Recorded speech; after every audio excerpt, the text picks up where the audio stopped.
guys, I'm Pixel Dan, and today we're going to be taking a look at Wave 2 of the cartoon collection for Mattel's Masters of the Universe line, or essentially the continuation of the Masters of the Universe Origins line. And on that note, before we get to Skeletor and Man-at-Arms, which are the two figures for Wave 2, I want to talk about She-Ra. And that's because a lot of the figures here for the cartoon collection have been shipping with some fan favorites, which it says right on the box, reissues of Masters of the Universe Origins figures. I think this is why the waves seem kind of weird, where we're only getting 2 cartoon collection figures per wave so far. First was He-Man and Beastman, and now we've got Skeletor and Man-at-Arms, and they are shipping in a case with this new version of She-Ra. So I do want to quickly take a look at her just to see how she differentiates from the previous releases in the line. And it is worth noting she's got this orange little tab up in the corner that now says fan favorite. So why don't we go ahead and just jump in real quick, and we will open her up just to get a look at her. Alright, so this is the new She-Ra outside of the packaging, and for the most part, it's exactly what we got already with previous releases of She-Ra, but I noticed it right away in the package that there were some differences here. So I basically just want to do a quick comparison to show you guys what I'm talking about. So over here in my right hand is the original release of She-Ra in the Origins line. Let me get her standing up straight for you here. So do you notice any differences right away with them standing next to each other? Well, I'll tell you the thing that I noticed immediately in the packaging. It just stood out to me, and I had to look at them side by side to verify it. But the holographic stickers used for her tiara and her belt are different. Look at the design on there. It's got a much smaller glitter effect on the new version of She-Ra compared to the first release in the line. There are a few other differences I noticed as well. Of course, the new release does have the improved female knees. Now, I do think there was another version of She-Ra where they fixed the knees before, but the one over here in my right hand is the first release with the bad knees from the early part of the line. I did also notice that the color gold is different on the new one. It is actually much more of a golden color, where we've got a bit more of a yellow on that original release there. And hopefully you can tell, but the faces do appear to be different. Specifically in the eyes on the new one, the eyes do appear to be a bit prettier. Now, again, I believe there was another version of this that already had that face change, but I wanted to point out that it is here as well. And what else I want to bring in is the PowerCon exclusive version of She-Ra, which was actually the first She-Ra released in the line. And her biggest difference is she had rooted hair like the vintage toy. But you can see that her holographic design matches the first Origins release at retail. But look at the faces. The face on the rooted hair She-Ra seems to match the face, or the eyes specifically, on this new retail release of She-Ra. So they're definitely using those eyes, which are prettier eyes in my opinion. So, the biggest change, though, really does seem to be in that holographic sticker, which actually I think is a lot more colorful and looks really nice. So, that's just something I thought was important to point out, because if you're somebody who cares about hunting down the variants, this might be something that you want to look for and track down, and maybe it's worth looking at the other fan favorite variants that are being released currently. Okay, so now that we've taken a look at that reissue of She-Ra, let's jump into our new cartoon collection figures. This particular wave gives us Skeletor, Evil Lord of Destruction, and Man-at-Arms, Heroic Master of Weapons. These continue that new card back look with the Castle Grayskull in the background where we're kind of looking up at it. Gives it that very Filmation vibe, as does the cartoon collection sticker on the blister bubble with those rainbow letters, very much like the Filmation logo. And in case you didn't know, These are also inspired by their 80s adventures, which is what the little yellow burst up at the top means, which I don't know. I think that's kind of silly. I don't think we need that, but it is what it is. So Skeletor, obviously important character in this line. We got Man-at-Arms here as well. You'll see each of them are packaged with a mini comic. On the back of the packaging, we've got the cross sell there that just shows you the 4 cartoon collections released so far. Also, you can swap his head with the Masks of Power. The Masks of Power are accessories that are included with this particular figure, and as the beautiful artwork at the top of the packaging shows you, if you weren't aware, these are inspired by a specific episode of the original Filmation animated series called Masks of Power. So I do love that we're getting these artifacts from the original cartoon series brought to life as toys. With Man-at-Arms, we've got an accessory that comes straight out of an episode called The Dragon Invasion. This is the Stasis Ray. So again, we've got some beautiful artwork at the top that's recreating that original animated series. And then with the cross-sell, you can see it shows you how Man-at-Arms can hold onto the Stasis Ray, or of course, his standard mace weapon. So there is Man-at-Arms and Skeletor inside of their packaging. Let's go ahead and open these guys up, and we'll get a good look at the figures as well as compare them to the other versions that came before them. So both Skeletor and Man-at-Arms come with the mini comic Wizard's Vizard, which is kind of like a loose retelling of Masks of Power from the animated series. I mean, the story's not the same, but there are similar elements like the Sword of the Ancients and the Masks of Power, of course, but this is the included mini comic that comes with both of these figures. And here we have Skeletor and Man-at-Arms outside of the packaging. Just bringing in the tape measure so you can see, these figures do come up to the 6-inch mark, and they do stand a bit taller than Origins, as we already established when we took a look at He-Man and Beast-Man in this particular lineup. So I think a big part of this is definitely going to be comparing these to those other releases, just so that you can see what I'm talking about there. So why don't we go ahead and start with old bonehead himself, Skeletor, our big bad for the lineup. So he definitely has a different look from our Origins Skeletor, and kind of fitting in line with that animated look and the Filmation style. The colors are a lot more pastel on this guy. He's a lot lighter, the purples especially, but also the yellow on his face. And I want to start by really talking about the face here, because while I do think it's a really nice sculpt to kind of capture the look of the way Skeletor looked in the Filmation cartoon series, I will say that the detail could definitely be better on here. And what I mean by that is that it looks as though it's basically just molded in this very light yellow plastic. They did add some black paint in the eyes, the nose, and the sides of the mouth. Now that yellow almost seems to be too pale to me. I would have liked that to be a bit more of a vibrant yellow color. I think it should stand out a little bit more. But I definitely think we could have used some black maybe on the teeth, because as it is, the sculpt looks a little soft. The teeth almost kind of blend in. Would have been nice to even highlight almost like the eyebrow ridges up here, because that's the way it looked in the animated series. And I would have liked to see the spaces in the back of the hood here behind the skull also painted black, because those were always shadowed out in the cartoon series. And as it is, I don't know, it almost looks unfinished to me.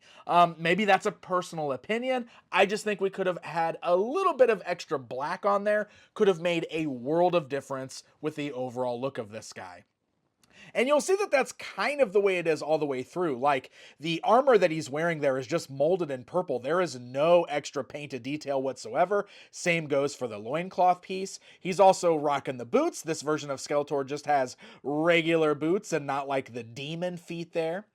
You'll see the armor is new itself, and the way it works is it kind of attaches on this clasp on the back. So it's still removable if you want to, but of course in order to do this, you'll have to do some of the parts removing there, you'll have to pop the head off, and you'll also have to pull the figure apart at the torso, and this will allow you to basically strip the figure down to bare bones. And of course, if this happens to be your first time seeing a video on one of these figures, yes, these figures are completely modular. They are made to come apart there at the waist. They also pop apart there at the shoulders. You can also pop the hands out of sockets and the boots off there because they're sort of made for interchanging if that's something you want to do. But of course, Masters of the Universe has always shared bodies as well, so that kind of works in favor for a lot of these figures. And you know, in Filmation, they reused a lot of those same kind of body designs for a lot of the characters, so it makes sense in that sense as well.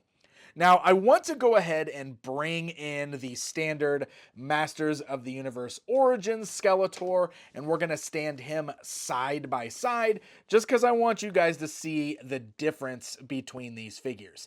And this is where you'll notice that they do stand just a little bit taller than the regular Origins releases. And I attributed that before in the He-Man video to the bent legs, because these are definitely sculpted with more squat legs that have the bent knees. Even when you straighten the knees out, there's still a slight bend in them. Whereas on these new figures, you can see the legs are totally straight. So they stand upright a bit more. They stand a bit more straight, which is how they looked in the Filmation series. So it does make him a little bit taller. Now, not a ton taller. In fact, these do still fit in pretty well with Origins, I think. But it's worth pointing out that little bit of a height difference there.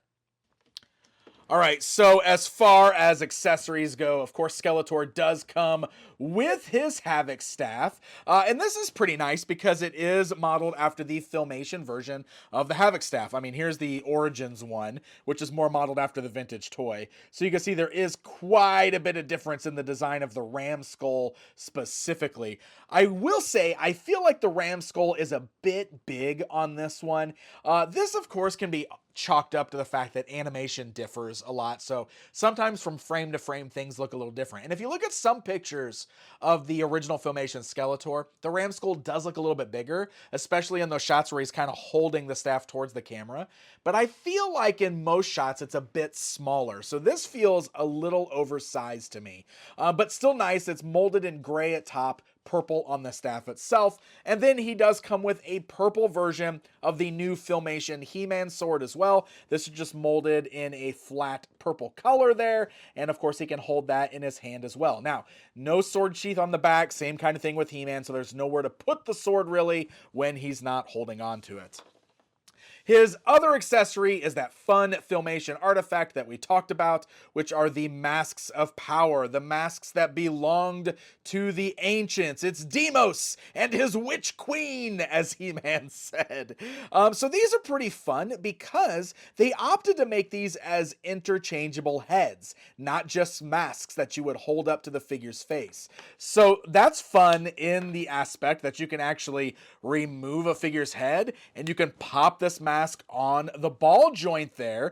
Now, he doesn't actually transform into Deimos like he did in the animated series. Maybe this means we need a Deimos figure now, so that we can, you know, swap it out if anybody puts on the mask. But it's still fun that you've got the option to do that. These are just fun accessories, and if this line is based on the animated series, I definitely like seeing toys made of some of those more important episode artifacts. All right, guys, we got to do some more comparison time because this is not the first time we've seen a Filmation version of Skeletor in action figure form, because in the Club Grayskull lineup, which was part of Masters of the Universe Classics from Mattel, and again with Super 7, we got a 7-inch version of the Filmation Skeletor. And when you stand these two side by side, you can definitely see the similarities, but also the Classics version there, that taller figure, it's definitely more of a collector-based figure. It was a more expensive figure, but it shows in the paint deco and everything, definitely still looks to be much more cartoon accurate. But Super 7 also did their own vintage style version of Filmation Skeletor, so I want to stand him in here as well. It's kind of amazing how much smaller he looks. Now, those definitely stuck to like the vintage MOTU body style, so that's where they definitely stand out. But now that means we have 3 different Filmation Skeletor action figures to collect, and all of them do a pretty decent job. And this new version is a really nice Skeletor action figure. All right, so that's going to take us over here to Man-at-Arms, which is a very nice looking Man-at-Arms action figure. I like this one quite a bit. One thing that's really interesting about this is you'll notice that the helmet that he's wearing is molded in sort of like this pearlized blue, which gives it a bit of a shine to it. It's almost got like this glittery sparkle in the blue parts of the helmet. And then they painted on the yellow line designs there. I think that face sculpt is really good. Nice mustachioed dunk in there. That has a really great likeness to the animated series. I like this head sculpt quite a bit.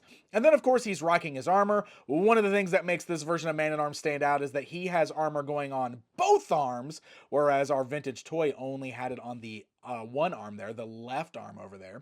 This armor is also removable. You can see the two pegs on the back. So much like Skeletor, you can just undo the pegs and then we can pull it over the figure's head and the waist there. Also, the armor bits on the arms are removable. They just slide down there and will fall off better if you actually pop the hands out of socket here, just like this. And then you can actually slide those down much tighter up here at the top joints. In fact, that might work better if we remove the arms from the shoulders there, but it's a really nice look. Once again, just like Skeletor, the armor doesn't really have any extra paint deco. It's just molded in that orangish yellow color, but it does look really nice.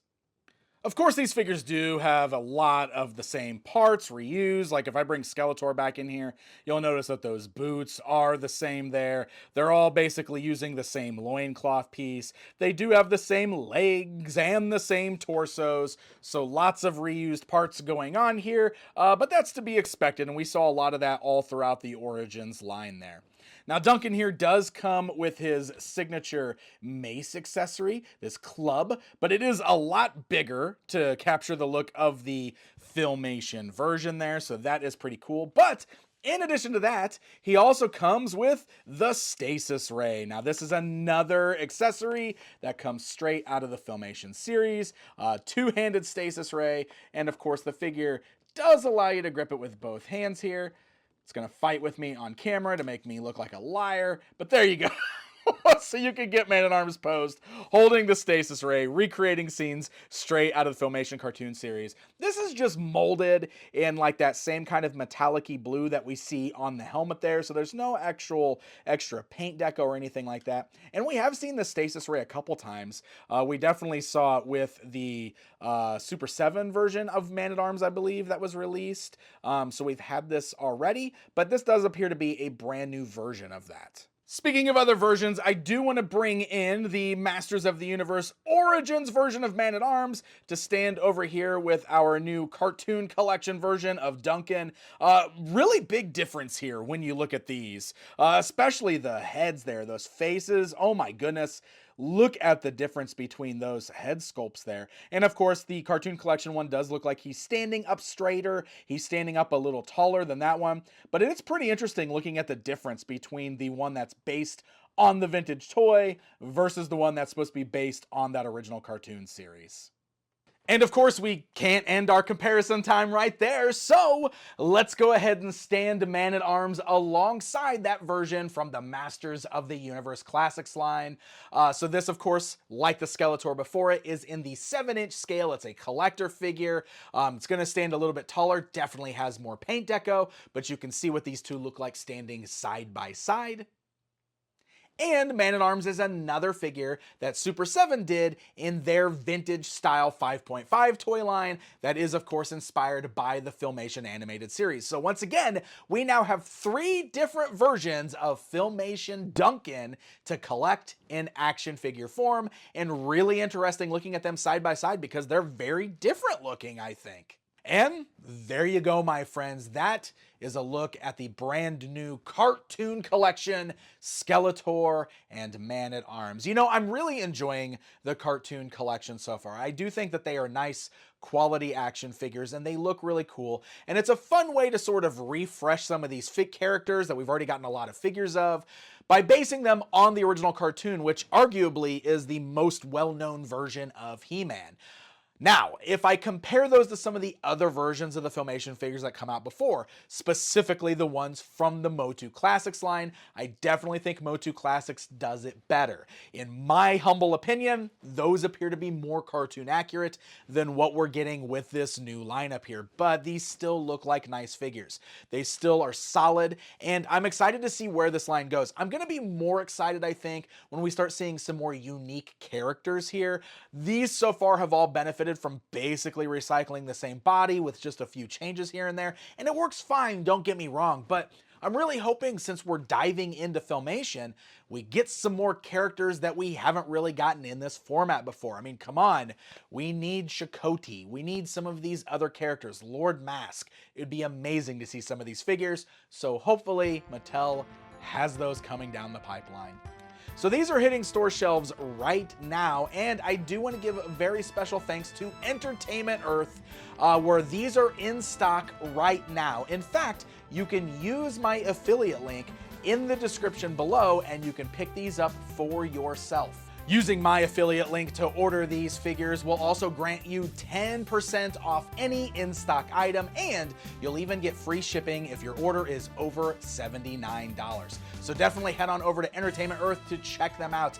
Thank you guys so very much for watching. I really appreciate all of you. Let me know if you have these figures. What do you think of the cartoon collection?